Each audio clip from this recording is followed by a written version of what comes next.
Hello બાળકો, જો આપણા 5th ચેપ્ટરની અંદર અગાઉનું જે આપણે લેક્ચર ભણ્યા જેમાં ખાસ આપણે હિસ્ટ્રીની વાત કરી હતી કે ન્યૂટનના ગતિના નિયમો જે શોધાયા, બરાબર, ન્યૂટને જે શોધ્યા એની પહેલાં શું હિસ્ટ્રી હતી, જેમાં ખાસ કરીને એરિસ્ટોટલે જે પોતે રજૂઆત કરી જે ખોટી પડી એવું કીધું, પછી એના પછી ગેલેલિયોએ જડત્વનો નિયમ આપ્યો જેનો આગળ ઉપયોગ કરી ન્યૂટને ગતિના જે નિયમો શોધ્યા એની અંદર એનો ઉપયોગ કર્યો હતો. તો પહેલો જે નિયમ છે એ પહેલો નિયમ શું દર્શાવે છે કે કોઈ પદાર્થ હોય તો એના પર જ્યાં સુધી બાહ્ય બળ ન લાગે ત્યાં સુધી જો એ પદાર્થ સ્થિર હોય તો સ્થિર રહેશે, અને જો પદાર્થ ગતિમાં હોય તો પોતાની એ જ જે અચળ વેગથી ગતિ છે એ ચાલુ રાખશે. એને આપણે ન્યૂટનના ગતિના પહેલા નિયમ તરીકે ઓળખીએ છીએ. તો ખાસ કરીને આપણે સમજીએ કે ત્યાં આગળ આપણે જે વાત કરીએ એની અંદર ખાસ એવો ઉલ્લેખ કર્યો કે કોઈ પદાર્થ હોય તો એના પર લાગતું પરિણામી બાહ્ય બળ શૂન્ય હોય, આવી સ્થિતિની કંઈક વાતો કરી હતી. હવે આપણે ન્યૂટનનો ગતિનો બીજો નિયમ છે એની ચર્ચા કરીએ છીએ આજે. તો બીજો નિયમ છે એની અંદર ખાસ સમજો કે હવે કોઈ પદાર્થ છે અને એના પર કંઈક પરિણામી બળ લાગે છે, કોઈક F જેટલું બળ લાગતું હોય તો ત્યારે એની ગતિ વિશે, એના પ્રવેગ વિશે આપણે ચર્ચા અહીંયા આગળ કરવાના છીએ. ઓકે, એટલે બળ અને પ્રવેગ છે એમની વચ્ચેનો શું સંબંધ છે એના વિશે આપણે ચર્ચા કરીશું આ બીજા નિયમની અંદર.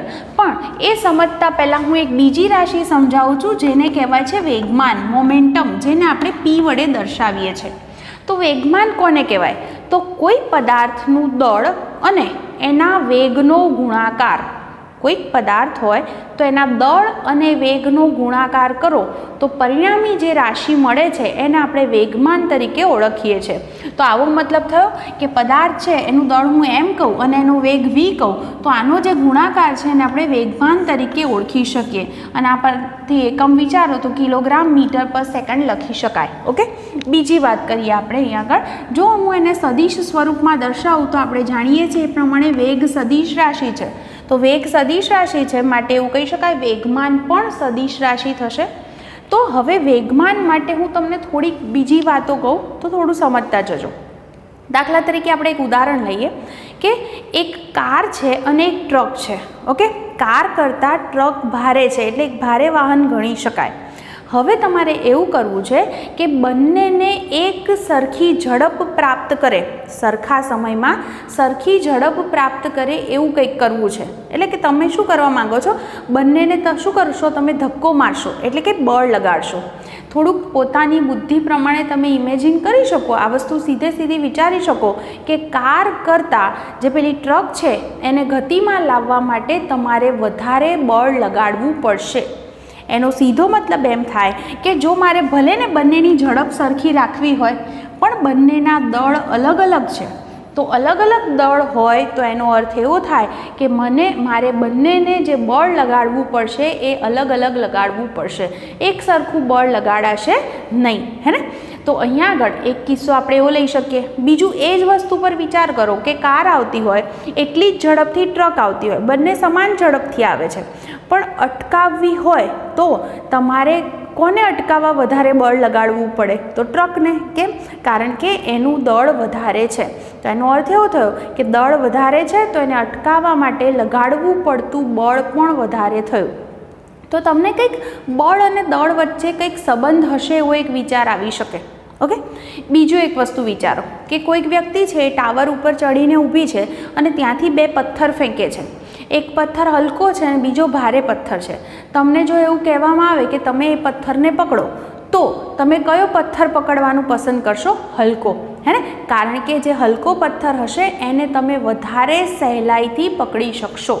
આવું કહી શકાય, કારણ એનું દળ ઓછું છે એટલે તમને એને પકડવાની અંદર તકલીફ પણ ઓછી પડશે. બીજું એક ઉદાહરણ આપું. દાખલા તરીકે બંદૂકની ગોળી તમને ખબર છે, હે ને?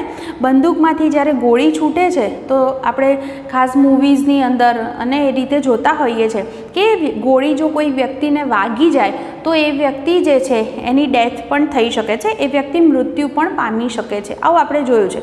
તો છે તો ગોળી નાની, મતલબ એનું દળ તો ઓછું છે, પણ પ્રમાણમાં જ્યારે એ ગોળી ગતિ કરે છે, છૂટે છે એ બંદૂકમાંથી, ત્યારે તમને ખ્યાલ હશે એનો વેગ ખૂબ જ વધારે હોય છે.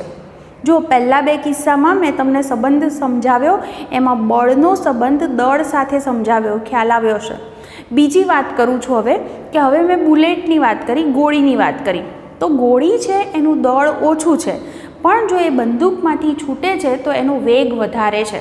તો એ કોઈક વ્યક્તિને વાગશે તો એને આખી ભેદી અને નીકળી જતી હોય છે, અને વ્યક્તિ જે હોય એ વ્યક્તિનું મૃત્યુ પણ થઈ શકે છે. આ વસ્તુ પોસિબલ છે. હવે હું એ જ ગોળી લઉં, પણ બંદૂકની બદલે હું કોઈક વ્યક્તિને એ ગોળી હાથમાં પકડી અને મારું તો એ વ્યક્તિ મરી જશે? ના, એને એની અસર થશે નહીં. કારણ તમે વિચારો કે એનો વેગ ઓછો હતો, હે ને. તમે મારશો તો બંદૂકમાંથી જેટલા વેગથી એ ગોળી છૂટે છે એટલો એ વેગ પ્રાપ્ત કરી શકતી નથી. મતલબ કે એનો વેગ ત્યાં ઓછો છે એમ કહેવાય. તો એની અસર એટલી બધી થઈ નહીં. એટલે કે પરિણામી જે બળ લાગ્યું પેલી વ્યક્તિ પર એ બળ ઓછું થયું, ઓછું બળ લાગે છે, એટલે કે એની કોઈ એના પર અસર થવાની નથી. બીજું ઉદાહરણ, બધાને ક્રિકેટ વિશે ખ્યાલ જ છે, હે ને. દાખલા તરીકે કોઈક બેટ્સમેન છે, તો એ બેટ્સમેન જે બોલ આવતો હોય, બહુ ઝડપથી બોલ આવતો હોય તો પણ એને આરામથી મારતો હોય છે, ઓકે. અને સામે કોઈક અનુભવી જે ખેલાડી છે એ બોલને કેચ કરવા દોડે છે. તમે જોયું હશે કે જ્યારે બહુ જ ઝડપથી એ બોલ આવતો હોય તો એ વ્યક્તિ એને કેચ કરવા માટે એવું નહીં કે હવામાં છે ને આમ ઉપર જઈને કૂદીને પકડી લેવું, એવું નહીં, પણ એ શું કરે છે, એ બોલને પકડવા માટે થોડોક વધુ સમય લે છે. તમને આવું એક્સપિરિયન્સ પણ હશે. પણ એવું કરવાનું કારણ એ છે કે એના કારણે બોલ હવે આટલી ઝડપથી આવતો હોય તો આપણે હમણાં જ જોયું કે ગોળી વધારે ઝડપથી આવી તો વ્યક્તિને એનું મૃત્યુ થઈ ગયું, હે ને. એટલે કે એના લીધે એને ઈજા થઈ. તો આવી રીતે બોલ પણ જો બહુ ઝડપથી આવતો હોય તો કેચ કરવાવાળી વ્યક્તિને એનાથી ઈજા થઈ શકે, એ વ્યક્તિને એ બોલ વાગી શકે છે.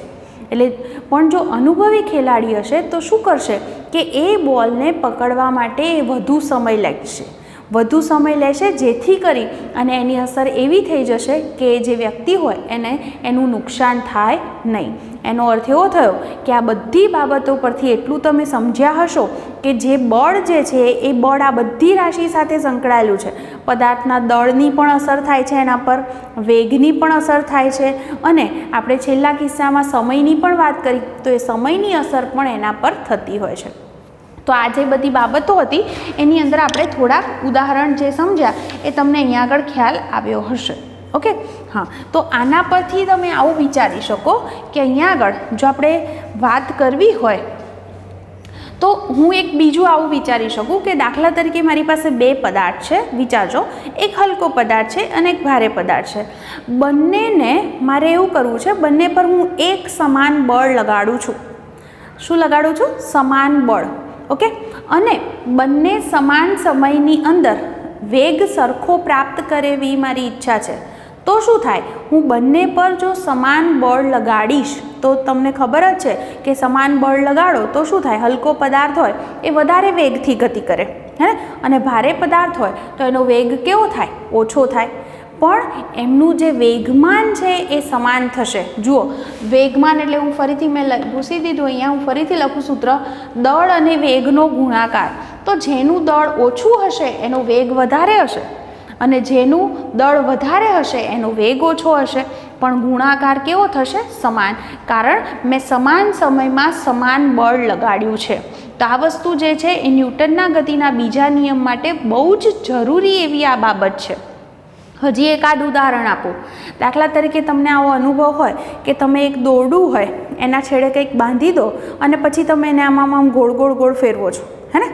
જો તમારે એવું કરવું હોય, તમે ઘરે પ્રેક્ટિસ ટ્રાય કરી જોજો આ વસ્તુ, કે દોરડું છે એના છેડે કંઈક પથ્થર કે કંઈક નાનકડો બાંધી દઈ અને હું એને ગોળ ગોળ ફેરવવાની કોશિશ કરું, તો જો હું એવી કોશિશ કરીશ કે મારે બહુ જ ઝડપથી એને નાની ત્રિજ્યાવાળા ભાગમાં ફેરવવું છે, એટલે કેવો આ જે ગોળ બને છે એ ત્રિજ્યા બહુ નાની રાખવી છે અને ઝડપ બહુ વધારે રાખવી છે, તો તમે ઇમેજિન કરો આમ કરતાં કરતાં તમારે બહુ જ બધું બળ લગાડવું પડશે. ખ્યાલ આવે છે? અને એની કમ્પેરમાં મોટી ત્રિજ્યાવાળું વર્તુળ બનાવવું હશે તો એ કમ્પેરમાં તમે શું કરશો, બળ ઓછું લગાડશો, હે ને.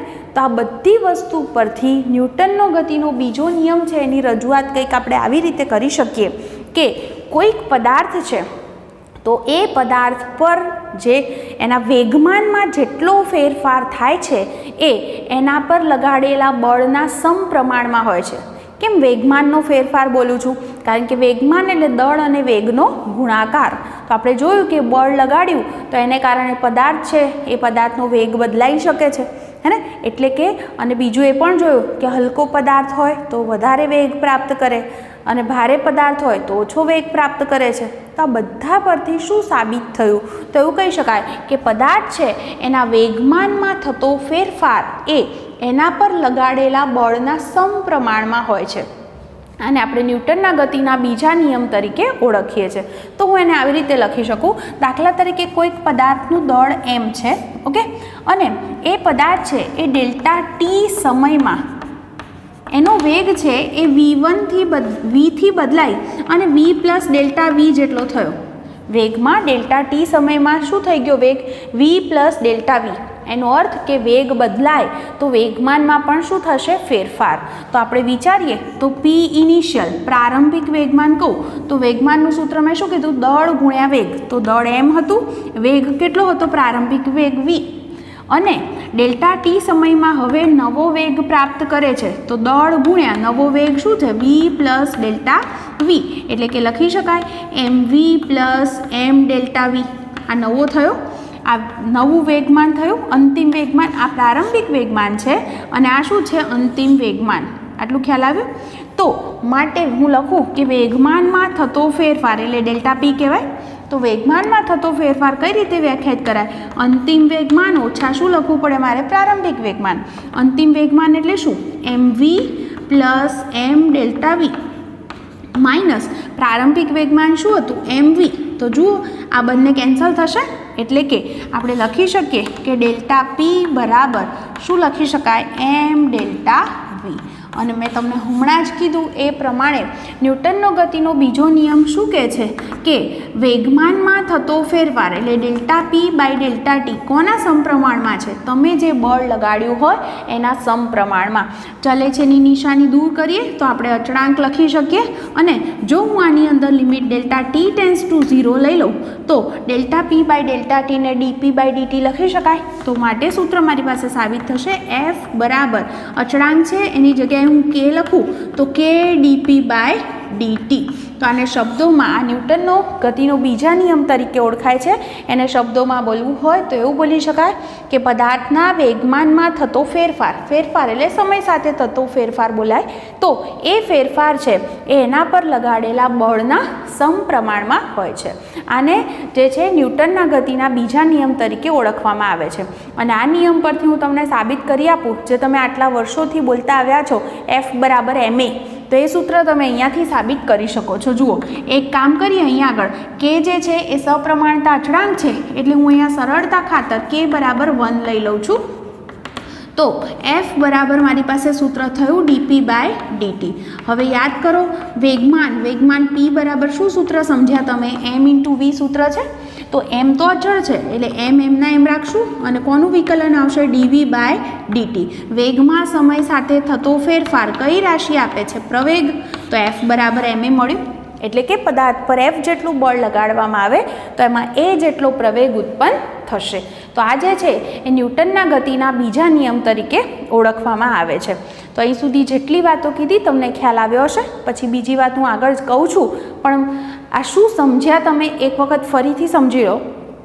આપણે એવું કીધું કે ન્યૂટનનો ગતિનો પહેલો નિયમ લઈએ છીએ ત્યારે ખાસ શું વાત કરી કે પદાર્થ પર લાગતું પરિણામી બળ શૂન્ય હોય એટલે કે એનો પ્રવેગ શૂન્ય હોય એના કિસ્સાની વાત કરી છે, હે ને? એટલે કે સ્થિર પદાર્થ હોય તો સ્થિર રહે અને જો ગતિ કરતો હોય પદાર્થ તો પોતાની અચળ વેગથી ગતિ ચાલુ રાખે છે. એટલે કે ત્યાં પ્રવેગ 0 છે એવી વાત કરી હતી. બીજો નિયમ છે એમાં ખાસ શું બાબત સમજવાની છે કે પદાર્થ પર બળ લગાડો છો તો પ્રવેગ ઉત્પન્ન થાય છે, હે ને? તો હવે બળ લગાડવાની વાત આવે છે. તો એની સમજૂતી માટે પહેલાં આપણે એક રાશિ સમજ્યા. કઈ? વેગમાન. વેગમાન એટલે કોનો ગુણાકાર? તો પદાર્થના દળ અને એના વેગનો ગુણાકાર. એને આપણે વેગમાન તરીકે ઓળખીએ છીએ. વેગ સદિશ છે માટે વેગમાન પણ સદિશ રાશિ થશે. એટલે પદાર્થનું દળ અને વેગ આ બંને સાથે વેગમાન જોડાયેલું છે. આપણે જુદા જુદા કિસ્સામાં સમજ્યા કે વેગમાનમાં ફેરફાર અને બળને કોઈ સંબંધ ખરો? તો આપણે જોયું કે આપણી જો ટ્રક અને કાર હતી તો ટ્રકનું દળ વધારે હતું કાર કરતાં, તો બંનેને ગતિ કરાવવી હતી તમારે સમાન વેગથી, તો તમારે કોને વધારે બળ લગાડવું પડ્યું? ટ્રકને. જેનું દળ વધારે એના પર લગાડવું પડતું બળ પણ વધારે. હવે તમને આ સૂત્ર પરથી સમજાતું હશે, દળ વધારે છે તો બળે વધારે લગાડવું પડશે. એવી રીતે બંનેને મારે અટકાવવા છે, કારણ કે મેં વેગ સરખો લીધો હતો, બંનેને મારે અટકાવવા હોય તો પણ જેનું દળ વધારે છે એને અટકાવવા માટે લગાડવું પડતું અવરોધક બળ પણ વધારે હતું. પછી તમે ટાવરની નીચે ઊભા રહ્યા અને બે પદાર્થ કેચ કર્યા, એક હલકો હતો અને એક ભારે હતો, તો કોને કેચ કરવાનું વધારે પસંદ કર્યું? હલકો પદાર્થ. જેથી તમે કોઈક મોટો પથ્થર નાખે અને તમે પકડવા જાઓ તો તમે ગાંડા ગણાવો, હે ને, કારણ કે તમને વાગી શકે છે. કેમ? એનું દળ વધારે છે માટે. ત્રીજો કિસ્સો લીધો પેલો ગોળીવાળો, કે ગોળી હોય એ બંદૂકમાંથી છોડવામાં આવે તો કોઈક વ્યક્તિને વાગી શકે, એનું દળ ઓછું હતું પણ સામે વેગ વધારે હતો, તો જો વેગ વધારે છે તો પણ બહુ બધું બળ લાગ્યું એવું કીધું. પણ એ જ ગોળી છે એને તમે આમ હાથથી કોઈક વ્યક્તિને મારશો તો વેગ ઓછો છે, દળ પણ ઓછું છે, એટલે એને ઓછા બળનો અનુભવ થાય, એ વ્યક્તિને કોઈ નુકસાન થયું નહીં. પછી આપણે સમય સાથે પણ રિલેશન જોયું કે કોઈક પદાર્થ છે, બોલ, ક્રિકેટર જે છે એ બોલને ઉછાળે છે અને બીજો ક્રિકેટર એને પકડે છે, એની વાત કરી કે બોલને કેચ કરવા માટે જો બોલ વધારે વેગથી આવે છે તો એને પકડવા માટે જો સમય વધુ લાગશે, તો જુઓ હવે આ રિલેશન પરથી સમજાય છે કે કેમ એ એવું કરે છે. સમય જેટલો વધારે વ્યસ્ત સંબંધ છે એટલું એને લાગતું બળ ઓછું, તો એ બોલ છે એનાથી એને વાગશે નહીં, નુકસાન થશે નહીં. એક એ વાત કરી. બીજી વાત એવી કીધી કે આપણે જો કોઈક પદાર્થ હોય, બે પદાર્થ છે, એક હલકો છે અને એક ભારે છે, પણ જો આપણે એવું કરીએ કે એમને સમાન સમયમાં સમાન બળ લગાડીએ તો આ બંને રાશિ સમાન હોય તો વેગમાનમાં થતો ફેરફાર પણ કેવો મળે? સરખો. બંનેના વેગમાનમાં થતો ફેરફાર સરખો થઈ જાય. એટલે એક હલકો પદાર્થ છે અને બીજો ભારે પદાર્થ છે, બંનેને સરખા સમયમાં સરખું જ બળ લગાડવામાં આવે તો હલકો પદાર્થ છે તો વેગ વધારે પ્રાપ્ત કરશે, દળ ઓછું હોય એટલે વેગ વધુ હશે એનો, અને ભારે પદાર્થ છે તો સામે એનો વેગ ઓછો હશે. પણ દળ અને વેગનો ગુણાકાર એટલે કે વેગમાનમાં થતો ફેરફાર કેવો મળશે? સરખો. તો આ બધા પરથી પછી હજી એક ઉદાહરણ લીધું હતું, હે ને, કે પેલી દોરી હતી અને આમ ગોળ ગોળ ફેરવી, તો નાના ત્રિજ્યાવાળા વર્તુળમાં જ્યારે આપણે ફેરવીએ છીએ તો વધારે બળ લગાડવું પડે છે. તો આ બધા પરથી આપણે સંબંધ સાબિત કરી શક્યા કે પદાર્થ છે તો એના વેગમાનમાં થતો ફેરફાર એ બળના સમપ્રમાણમાં હોય છે, જેને ન્યૂટનના ગતિના બીજા નિયમ તરીકે ઓળખવામાં આવે છે. એના પરથી જ આપણે એનું બીજું એક સ્વરૂપ સાબિત કરી શકીએ, F = ma. તો આ બીજો નિયમ છે એ તમને ખ્યાલ આવી ગયો હશે. ઓકે, તો આના પરથી તમે સમજી શકો કે જુઓ, જો પદાર્થ છે એના પર લાગતું બળ 0, F = 0, તો એનો પ્રવેગ પણ 0. જે પહેલા નિયમની અંદર વાત કરી હતી એ બાબત આવી ગઈ, હે ને. એટલે કે આ બીજા નિયમ પરથી પહેલા નિયમની જે વાત હતી એ પણ આપણે ફરીથી વિચારી શકીએ અહીંયા આગળ. ઓકે, બીજી પણ કેટલીક બાબતો છે એ પણ હું જોડે જોડે તમને કહી દઉં કે આપણે જે આ સૂત્ર લખ્યું F = ma સદિશ સ્વરૂપમાં, જો આવું લખી શકાય, F = dp/dt = ma. આ જે છે એ ન્યૂટનના ગતિના બીજા નિયમ તરીકે ઓળખાય છે, જેમાં પહેલી વાત મેં એવું કીધું કે F = 0, તો પ્રવેગ પણ શું મળ્યો? 0. ઓકે, બીજું, આને આપણે ઘટકના સ્વરૂપમાં પણ લખી શકીએ. શું લખી શકીએ? બળ છે તો x દિશાનો ઘટક લખવો હોય તો Fx બરાબર શું લખી શકાય? dpx/dt બરાબર પ્રવેગનો પણ x દિશાનો ઘટક એટલે max લખાય. y દિશાનો ઘટક લખીએ તો Fy બરાબર શું લખશું? dpy/dt બરાબર may લખાય. જ્યારે આપણે બળના ઘટકોને ધ્યાનમાં લેતા હોઈએ તો આપણે એને આ રીતે પણ રજૂ કરી શકીએ. ઓકે, તો આ સૂત્રને આ રીતે પણ આપણે લખી શકીએ છીએ. આ વસ્તુ હતી. બીજી એક મેઇન પોઈન્ટ છે, થર્ડ પોઈન્ટ, કે અહીંયા આગળ જ્યારે આપણે વાત કરીએ છીએ ને ત્યારે આપણો જે પદાર્થ છે, આપણે એવું કીધું કે બળ લગાડ્યું છે F, તો એ બળ જે છે એ આમ તો કણના સંદર્ભમાં બોલવું જોઈએ આપણે, એ કણ પર લાગતું બળ છે. પણ આપણે જ્યારે કોઈ દ્રઢ પદાર્થની વાત કરતા, દ્રઢ પદાર્થ એટલે આ પદાર્થ દ્રઢ પદાર્થ કહેવાય, તો દ્રઢ પદાર્થ ધારો કે આવો છે પદાર્થ, તો અહીંયા આગળ હું એમ કહું કે આ પદાર્થ પર F જેટલું બળ લાગે છે, તો એ બળ અહીંયા હશે, અહીંયા હશે, અહીંયા હશે, કોના પર, કયા કણ પર લાગતું બળ હશે? તો એવું બોલાય એ બળ સમગ્ર તંત્ર પર લાગતું બળ છે, આખું એક તંત્ર કહેવાય. અને આપણે 7મા ચેપ્ટરમાં ભણીશું એનું દ્રવ્યમાન કેન્દ્ર, આખું દ્રવ્ય જે હોય એનું જ્યાં કેન્દ્રિત હોય એવું કેન્દ્ર એવું બોલી શકાય શબ્દ સાદી ભાષામાં. તો એ દ્રવ્યમાન કેન્દ્ર પર બધું જ બળ લાગે છે એવો આપણે વિચાર કરી અને એની ગતિ વિશે આપણે વર્ણન કરતા હોઈએ છીએ. ઓકે, તો અહીંયા આગળ આપણે બળ લાગે છે એમ કહીએ તો પર્ટિક્યુલર શું બોલવાનું? જ્યારે આખો પદાર્થ હોય તો દ્રઢ પદાર્થ, તમને હું આમ દોરીને આપું આમ, તો અહીંયા આગળ એમ કહું કે આ પદાર્થ પર F બળ લાગે છે, તો હું આનું દ્રવ્યમાન કેન્દ્ર આ બતાવું, તો અહીંયા આગળ બળ લાગે છે એમ આમ બતાવીશ. કહેવાનો મતલબ આવો છે. ઓકે, તો આ રીતે આપણે એને બળને દર્શાવી શકીએ. અને ચોથો પોઈન્ટ જે છે એ ચોથો પોઈન્ટ તમે આવી રીતે લઈ શકો એની અંદર કે આ બીજો જે નિયમ છે એ બીજો નિયમ જ્યારે આપણે એવું બોલીએ છીએ ને F બરાબર ma, હું એવું બોલું તો આ જે સૂત્ર આપણે જે બોલીએ છીએ એ તે સમયે પદાર્થ પર જે લાગતું બળ હોય અને એ તે જ સમયનો પ્રવેગ છે એવું દર્શાવે છે. એની આગળના ઇતિહાસમાં જૂના સમયમાં એનો શું પ્રવેગ હતો ને શું બળ લાગતું હતું એની સાથે એને કોઈ સંબંધ નથી. F બરાબર ma બોલો એટલે તે સમયે જે સમયે તમે વાત કરી રહ્યા છો એ સમયે પદાર્થ પર લાગતું બળ હશે અને એ સમયે એ પદાર્થનો પ્રવેગ હશે એવું આપણે કહી શકીએ. તો આ બીજા નિયમ સાથે રિલેટેડ થોડીક બાબતો હતી, મેં તમને એ સમજાવી. હવે આપણી બુકની અંદર એના રિલેટેડ ઉદાહરણ છે તો એ ઉદાહરણની ચર્ચા કરીએ, પણ એના પહેલાં હું બીજો એક શબ્દ સમજાવી દઉં, પછી એની સાથે સાથે 3 ઉદાહરણ છે તો 3 ઉદાહરણ તમને સમજાવી દઉં છું. શબ્દ જે છે એને બોલાય છે આઘાત, અથવા બીજો શબ્દ બોલાય છે બળનો આઘાત. જુઓ, ઘણી બધી વખત એવું થતું હોય કે કોઈક પદાર્થ પર બળ લાગતું હોય છે, પણ એ કેટલા સમય માટે લાગતું હોય છે ને એને ગણવું બહુ અઘરું હોય છે. દાખલા તરીકે તમે આ દિવાલ પર એક બોલ ફેંકો છો, ઓકે, તો એ બોલ શું થશે? અહીંયા અથડાશે અને પછી આમ જતો રહેશે. તો એનો અર્થ એવો થયો કે અહીંયા બળ લાગ્યું તો ખરું, અને એ બળ કેટલું બધું પ્રબળ હતું કે એ બોલને આમ પાછો ધક્કો મારી દે છે, હે ને? તો એ બળ જે પાછો ધક્કો મારે છે એને આઘાતી બળ પણ બોલવામાં આવે છે. તો એ બળ કેટલા સમય માટે લાગે છે એ સમય ગણવો ખૂબ જ અઘરો છે. એક ક્રિકેટર હોય તો એ પણ પોતે બેટ્સમેન છે તો એ બોલને ફટકારે છે, તો એ બોલ એ બેટને કેટલા સમય માટે ત્યાં આગળ અથડાયો છે એ સમય પણ ગણવો ખૂબ જ અઘરો છે. પણ છતાં એ જે પદાર્થ છે તો એના વેગમાનમાં કેટલો ફેરફાર થાય છે એ તો આપણે એને ગણી જ શકીએ.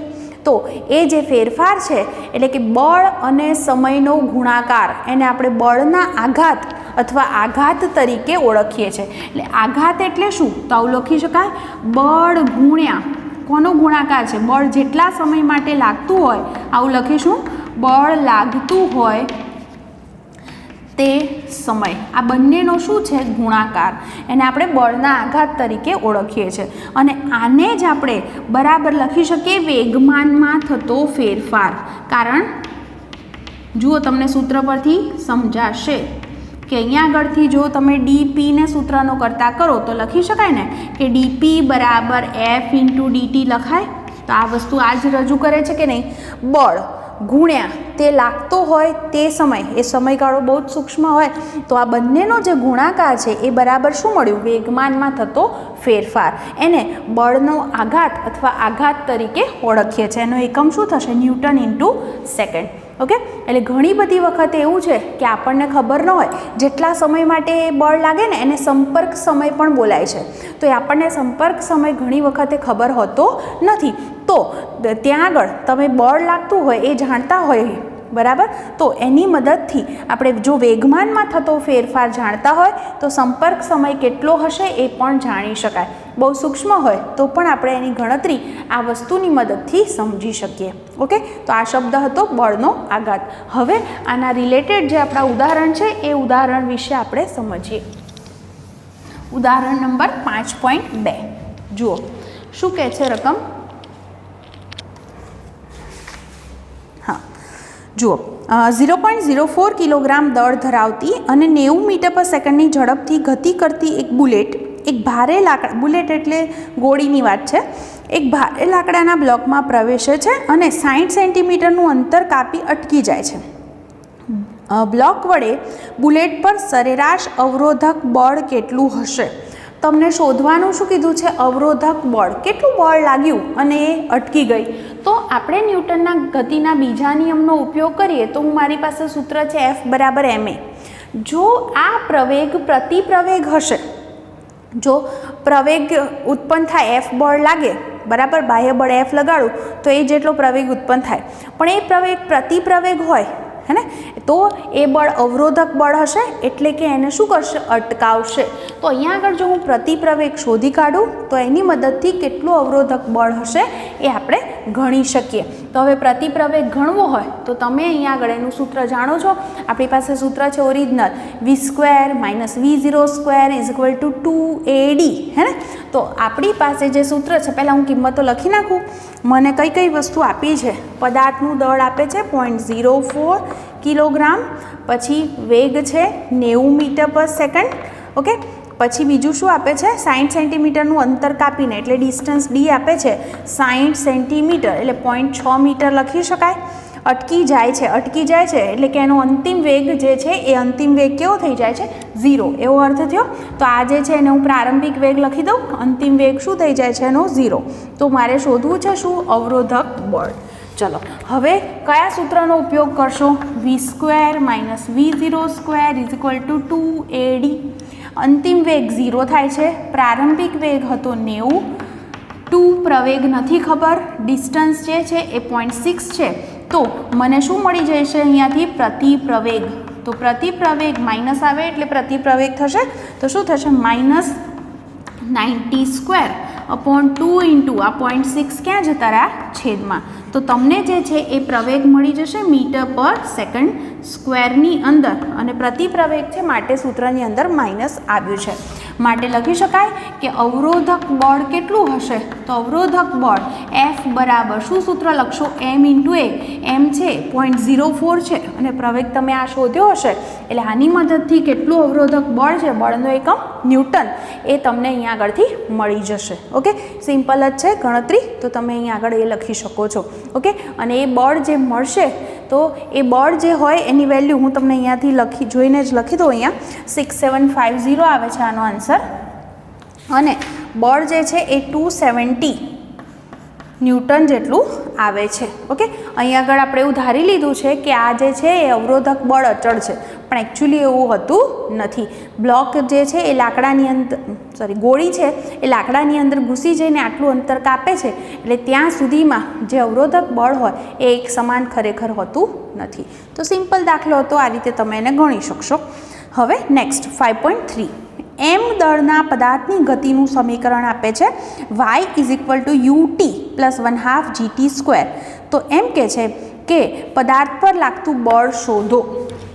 જુઓ, બળ એટલે F બરાબર હું ma કહું તો પહેલાં તો મને જે સમીકરણ આપ્યું છે એના પરથી મારે પ્રવેગ શોધવો પડે.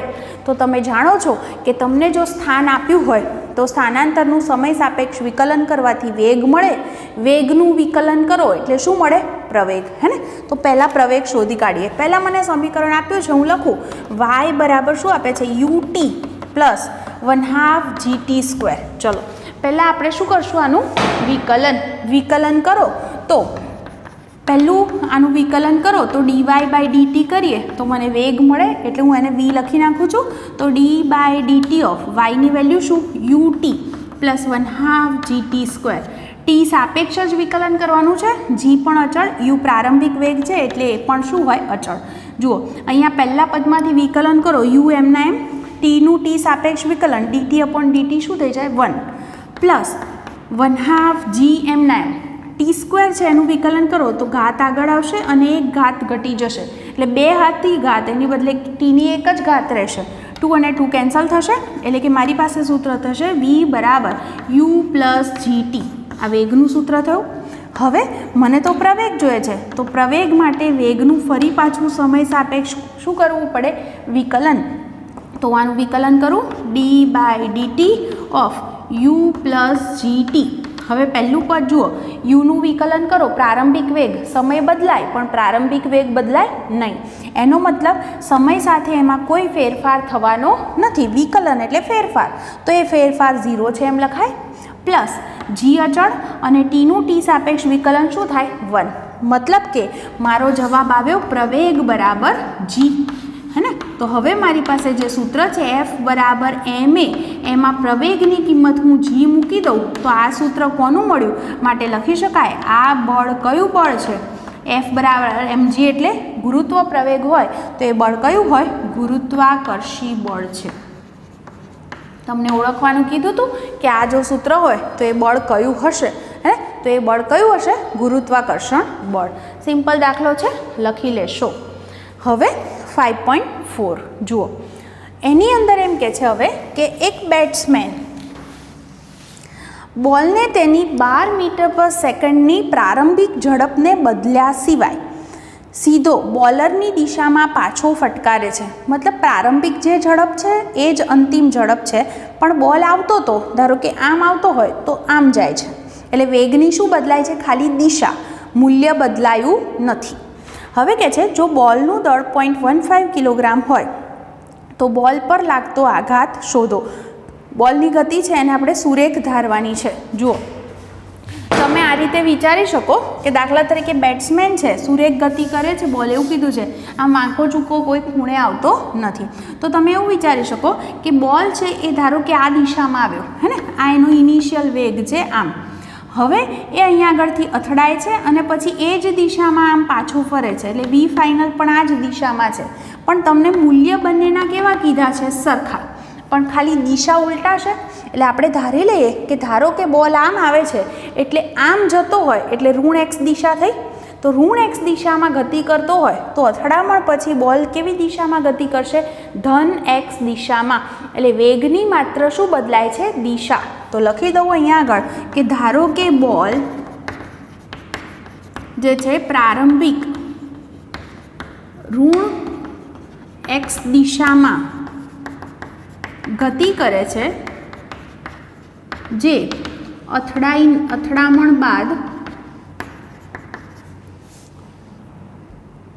કઈ દિશામાં જશે? ધન x દિશામાં તેટલી જ ઝડપથી ગતિ કરે છે. ઓકે, તો જો હું આપણે એવું કહીએ તો એની જો પ્રારંભિક વેગમાન કહું તો એનું સૂત્ર છે m × v, આવું સૂત્ર છે. પણ વેગ સદિશ છે તો આ દિશાનો વેગ છે એટલે માઇનસ લખવો પડે મારે. કેમ માઇનસ લખ્યો? કારણ કે એની દિશા શું છે? ઋણ દિશા દર્શાવવા માટે મેં આવું લખ્યું છે. આને હું v ઇનિશિયલ પણ લખી શકું. અને જે p ફાઇનલ છે, અંતિમ વેગમાન શું થયું? તો અહીંયા અથડાઈ અને આમ ગયો એટલે વેગમાનનું સૂત્ર શું? m × v. એમાં v કેવો મૂકવો પડે? v final. જેની દિશા આ તરફ છે, આ ખાસ જોજો, એટલે ધન દિશા છે એટલે મેં પ્લસ લખ્યો છે. તો વેગમાનમાં થતો ફેરફાર શું થાય? તો વેગમાનમાં થતો ફેરફાર એટલે આપણે જાણીએ છીએ એ પ્રમાણે અંતિમ વેગમાન ઓછા પ્રારંભિક વેગમાન હોય, p final minus p initial. p ફાઇનલની વેલ્યુ છે mv ફાઇનલ, બરાબર, અને માઇનસ પછી શું છે?